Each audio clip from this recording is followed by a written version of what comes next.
Hello बच्चों, welcome to बिंदास study. तो बच्चों, पिछले क्लास में हम लोग पढ़े थे ग्रामीण क्षेत्र के बारे में, जो पॉलिटिकल साइंस में दिया गया था। और वो एनसीईआरटी हम लोग बुक 2 चैप्टर कवर कर लिए हैं। और 2 चैप्टर किए हैं ज्योग्राफी में यानी भूगोल में, 2 इतिहास में किए हैं चैप्टर, और 2 चैप्टर किए हैं हम लोग पॉलिटिकल साइंस यानी राजनीतिक शास्त्र में। तो 2 चैप्टर हम लोग कंप्लीट कर लिए हैं एनसीईआरटी का। अब हम आपको नोट्स से पढ़ाएंगे, और नोट्स के बाद देन हम फिर से एनसीईआरटी बुक आपको पढ़ाएंगे। ऐसे हम लोग दोनों का एनसीईआरटी बुक और नोट्स दोनों कवर हो जाएगा। और जितना हम आपको नोट्स से पढ़ाएंगे वो कोई भी एग्ज़ाम के लिए मोर देन इनफ होगा। मतलब सारे एग्ज़ाम में वो नोट्स आपको काम देंगे। आप चाहे तो मेरे नोट्स से आप अपने नोट्स में कंप्लीट करें, या फिर अपने हाथ से जो नोट्स बनाएंगे वो ज़्यादा बेहतर होगा। तो आप लोग जैसे आपको अच्छा लगे वो आप कीजिएगा। तो हम लोग स्टार्ट करते हैं।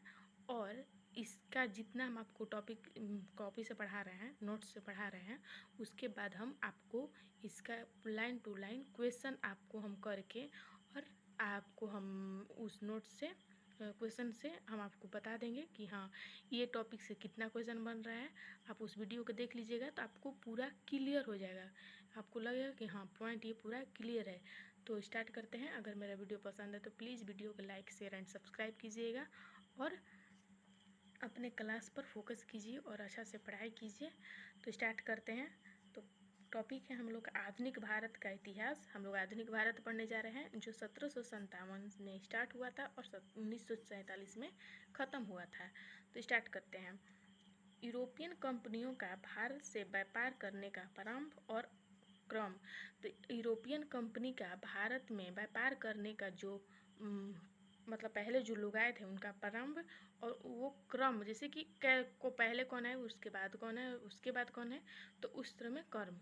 तो कैसे कैसे लोग आए थे, तो क्रम में पहले आए थे पुर्तगालीज, जो आप देख रहे हैं फर्स्ट ऑप्शन में है पुर्तगालीज। जो पुर्तगीज या पुर्तगालीज एक ही हैं। तो पुर्तगालीज आए थे, पहले आए थे पुर्तगालीज, फिर आए थे डच नीदरलैंड से, और अंग्रेज आए थे, ब्रिटिश, डेनिश आए थे, फिर फ्रांसीसी आए थे। तो हम लोग पहले पढ़ेंगे, पहले टॉपिक को कवर करेंगे जो पुर्तगालीज है, जो पुर्तगालीज से लोग आए थे। पुर्तगालीज लोग ये ऐसे पुर्तगालीज हैं जो पहले आए थे और सबसे लास्ट में गए थे, यानी 1900 लगभग 1961 में ये लोग गए। गोवा और दीव और दमन को वापस ले लिया गया। तो 1961 में ये इंडिया से बाहर गए थे। आई मीन 1961 में इन लोग से जब गोवा, दीव और दमन ले लिया गया था तब ये इंडिया से चले गए थे। तो हम लोग स्टार्ट करते हैं पुर्तगालीज का। तो पुर्तगालीज का कहानी एक ऐसा है, मतलब आप कहानी की तरह समझिएगा, आपको बहुत अच्छा से समझ में आएगा और ध्यान से सुनिएगा। तो 1492 ईस्वी में स्पेन का कोलंबस, एक 1492 में स्पेन जो देश है वहाँ का एक कोलंबस नाम का व्यक्ति, इसका फुल नाम क्रिस्टोफर कोलंबस है। तो कोलंबस नाम का व्यक्ति भारत की खोज के लिए निकला था अपने देश से।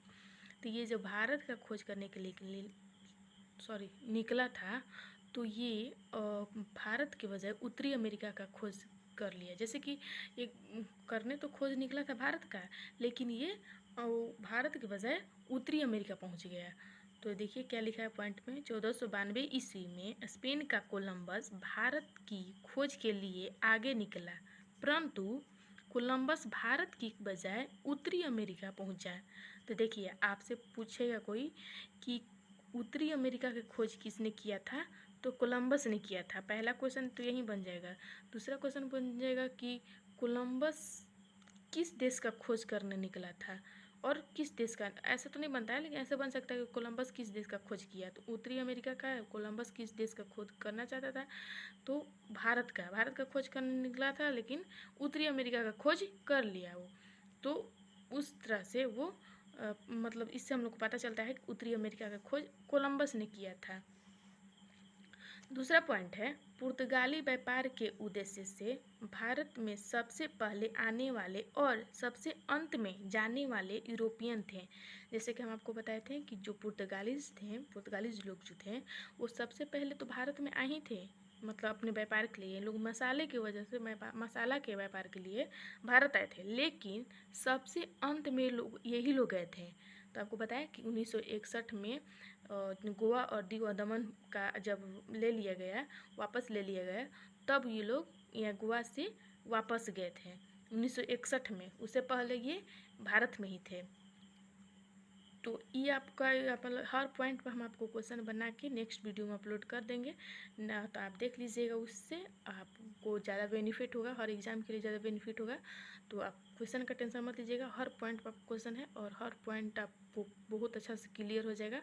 और जो पॉइंट आपको क्लियर नहीं होगा आप कॉमेंट बॉक्स में रिप्लाई कीजिएगा, हम आपको रिप्लाई करेंगे। तीसरा पॉइंट हम लोग का है, इसके बाद 1900 पढ़ रहा है, सॉरी 1400 यहाँ पे है, 1497 है। 1497 में यानी 1497 में 1497 में एक पुर्तगालीज नाविक वास्को डिगामा, डगामा होता है, हम डिगामा लिखे हैं, डिगामा लिस्बन पुर्तगालीज की राजधानी से भारत की खोज के लिए निकला। तो 1497 ईस्वी में एक पुर्तगाली है जिसका नाम वास्को डिगामा है, जो लिस्बन अपने देश से, अपने राजधानी से भारत की खोज के लिए निकला। तो आपको पता होगा कि वास्को ही डिगामा जो है हम लोग भारत का खोज किया था। तो यहाँ पर दिया है कि एक पुर्तगालीज अपने देश से भारत की खोज के लिए निकला अपने राजधानी से। तो ये ऐसा व्यापारी है जो इंडिया में 3 बार, मतलब भारत में 3 बार आया था, और मतलब यही समुद्री मार्ग का भी खोज इसी ने किया था। तो आपसे कोई पूछेगा कि भारत का खोज किसने किया था, वास्को डिगामा ने किए थे। भारत का खोज किसने किया था, वास्को डिगामा। डगामा होगा लेकिन हम डिगामा लिखे हैं। वो कहाँ के थे, यूरोपियन थे, पुर्तगालीज थे। तो वो आए थे मसाले के व्यापार के लिए भारत आए थे। तो वो पहले व्यापारी हैं जो भारत आए थे। ये भी क्वेश्चन आपसे पूछेगा कि पहला यूरोपियन व्यापारी कौन है जो भारत आया था। तो वास्को डिगामा। जो वास्को डिगामा है, केप ऑफ गुड होप होते हुए अहमद मजीदा नामक पथ प्रदर्शक की सहायता से भारत के केरल के मालाबार तट पर स्थित कालीकटक नाम बंदरगाह पर पहुँचे। देखिए कहानी एक ऐसा था कि जैसे कि जब वास्को डिगामा यूरोपियन थे और वो जब यूरोपियन से भारत में व्यापार के लिए आए, तो वो एक तो समुद्री मार्ग का खोज उन्होंने किया थे, मतलब समुद्री मार्ग का खोज वास्को डिगामा ही ने किए थे। तो वास्को डिगामा आए, जब वो समुद्री मार्ग का खोज किए तो उन्होंने अपने देश जाके बताया कि अरे भैया चलो भारत में बहुत ज़्यादा व्यापार होता है, मसाला का व्यापार होता है, वहीं से हम लोग मतलब व्यापार करेंगे।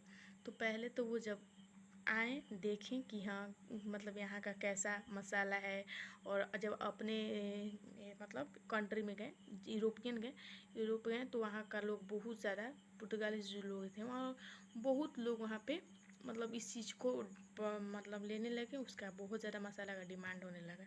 तो जब पहली बार वास्को डिगामा आए थे तो केप ऑफ गुड होप होते हुए केरल में आए थे। तो केरल में एक जिला था जिसका नाम कालीकट था, वहाँ का राजा जयमुरीन था। तो वहाँ जब कालीकट का जो मतलब बंदरगाह था वहाँ पर वो पहुँचे 20 मई 1498 को पहुँचे। तो जब 1498 को पहुँचे वहाँ पर तो वहाँ का राजा, जैसे होता है ना कि साम्राज्य के अंतर्गत एक छोटा राज्य काम करता है, मंत्री काम करता है, तो वहाँ का जो राजा था, शासक जो था, वो उस समय जयमुरीन था। कहाँ का, कालीकट का राजा कौन था, जयमुरीन था। तो उन्होंने जो वास्को डिगामा थे उनके एकदम बहुत अच्छे से स्वागत किए। तो इस टॉपिक को हम लोग पढ़ते हैं तब आपको समझ में अच्छा से आएगा कि इस टॉपिक में क्या बोल रहा है। देखिए क्या बोल रहा है, केप ऑफ गुड होप होते हुए अहमद मजीदा नामक पथ प्रदर्शक की सहायता से एक राहगीर था जिसका नाम अहमद मजीदा था, जिससे वास्को डिगामा ने पूछा था कि केरल जाने का रास्ता कैसे है। इस तरह से बुक में मतलब दिया गया है कि जो वास्को डिगामा थे वो एक राहगीर से मतलब पूछे थे जिसका नाम अहमद मजीदा था। तो उसके सहायता से भारत में केरल मालाबार तट पर स्थित कालीकट नामक बंदरगाह पर 20 मई 1498 ईस्वी को पहुँचे। तो केरल भारत में केरल राज्य है। केरल राज्य में एक कालीकट ज़िला है। तो कालीकट ज़िले में बंदरगाह पर पहुँचे। कब पहुँचे थे? 20 मई 1498 ईस्वी को, जहाँ उसका स्वागत कालीकट के शासक जैमोरिन ने किया था। तो आपसे कोई पूछेगा कि कालीकट का शासक कौन थे, तो आपको बताना होगा जैमोरिन ने। जैमोरिन ही जो थे जो वास्को डी गामा को स्वागत किया था। दूसरा पॉइंट है, जैमोरिन विजयनगर साम्राज्य के राजा इमामती नरसिम्हा अंतर्गत सेवार्थ था। जिससे कि हम आपको बताएं कि जैमोरिन था वो बड़े होता है ना, बहुत बड़ा साम्राज्य, उसके अंतर्गत काम करने के लिए, तो उसी के अंतर्गत वो काम करते थे। जो विजयनगर साम्राज्य के राजा इमामती जो थे उनके अंतर्गत ये काम करता था। तो इनको ये कालीकट का राजा शासक बना दिए थे जैमोरिन को। तो वो थे उनके ही साम्राज्य में, विजयनगर साम्राज्य में ये काम करते थे, जिनका नाम जैमोरिन था। तो आपसे पूछेगा कोई कि जैमोरिन का वास्को डी गामा का स्वागत किसने किया था, तो आपको बताना है जैमोरिन ने, जो विजयनगर साम्राज्य के अंतर्गत काम करते थे। इस प्रकार वास्को डी गामा प्रथम यूरोपियन बने जो समुद्री मार्ग से उन्होंने भारतीय वस्तुओं के व्यापार से 60 गुना लाभ कमाया था। इस टॉपिक को थोड़ा सा एक्सप्लेन ज़्यादा करते हैं, इसलिए आपको बोल रहे हैं कि आप सुनिएगा, उसके बाद अपने हैंड राइटिंग में अपने दिमाग से अपने थॉट्स के अनुसार आप अपना नोट्स बनाइएगा।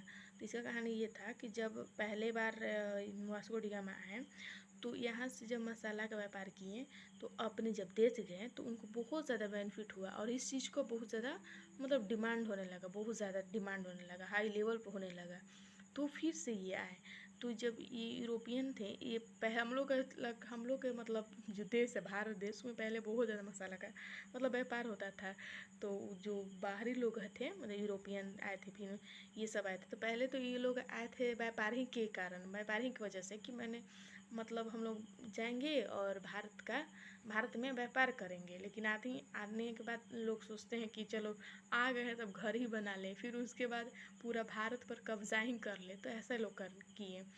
तो हम लोग अभी पढ़ रहे हैं पुर्तगाली के बारे में, जो पुर्तगाली आए थे। तो आए थे तो इस आने के बाद इन्होंने थोड़ा सोचे कि चलो एक बार हम ये कर रहे हैं, किए हैं जब मसाला के व्यापार का जब किए हैं, इसका बेनिफिट ज़्यादा हुआ तो ये सोचे कि फिर एक बार और जाते हैं। तो होता है ना कि एक बार इंसान आता है, 2 बार आता है, 3 बार आता है, और उनका लालच मतलब थोड़ा बढ़ते गया।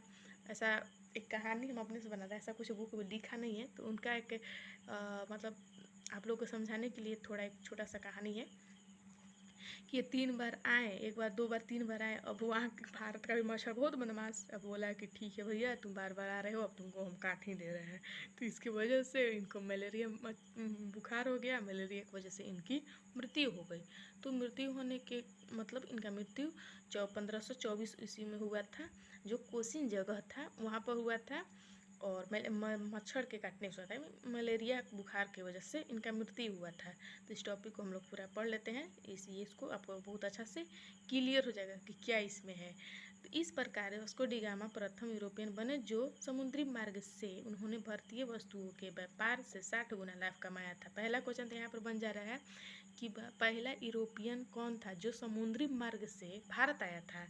तो ये वास्को डी गामा थे जो पहला बार समुद्री मार्ग से आए थे। और इन्होंने जब समुद्री मार्ग से आए तभी ये भारत के बारे में जाने। तो ये भारत के बोले कि भारत हम खोज लिए हैं, भारत कहाँ है। तो इनको ही भारत का मतलब ये किया जाता है कि भारत का आविष्कार मतलब भारत की खोज इन्होंने किया, वास्को डी गामा ही ने की है भारत की खोज। और ये दूसरा क्वेश्चन ये है कि वास्को डी गामा भारत से कितना गुना लाभ कमाए, मतलब इनका बेनिफिट कितना हुआ। तो इनका 60 गुना अब मार्केट में बेनिफिट हुआ, मार्केट से बेनिफिट कमाए 60 गुना। वास्को डी गामा 3 बार भारत आए, आपको बताएं कि 3 बार भारत आए थे। पहला बार आए थे 1498 में, फिर आए 1502 में और फिर आए 1524 में। ये इनका तीसरा यात्रा था भारत में वास्को डी गामा का। मृत्यु दिसंबर 1524 कोचीन में हुई थी। जब आपको कुछ देर पहले ही आपको बताएं कि कोचीन नाम एक जगह था, वहाँ पे इनका मृत्यु हुई थी।